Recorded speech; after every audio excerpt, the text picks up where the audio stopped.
তুমি এত সহজেই ভুলতে পারো, অন্য কাউকে জড়িয়ে ধরো। রে গানের আওয়াজ শুনছে মামারা যে এই জায়গায় গান গায়, আমারে তুই ওরা গান গায়। তুমি এত সহজেই ভুলতে পারো, অন্য কাউকে। কিরে মামা আমার তুই তোরা গান গাস। তুমি কেন তা ভুলে যেতে এই মামা মামা আমরা ল গানে তোরা কি গান গাবি? সাইচ্ছা বাংলা তো গান। আমি গান গাবি? হ্যাঁ মামা হ্যাঁ গান গাম, গান গাম।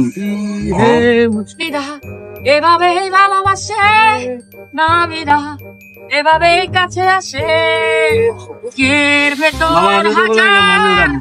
আমিও গান করবো। আমি শিওর 100% গান সাইকেল চালানো শিখিবে তাই আমি। হই হই আরে বেশি খাওয়াইলা। হালার পর হালা। করলো কি এটা? ওটা ব্যাট বল দিয়ে দিল। ওইটা কি করলো? আমিও তো কই মামা এটা কি করলো, গানের লিস্টটাই নষ্ট করে দিল মামা। ওরা তো দেখতেই পাইছ না। ওরা যারা হ্যাঁ আরে দেখতাছি খারাপ। মামা মামা আমি বুঝতে পারি নাই মামা, আমি তো ইচ্ছা করে দিই তো মামা মামা এই, মামা এই, এই খারাপ খারাপ খারাপ মামা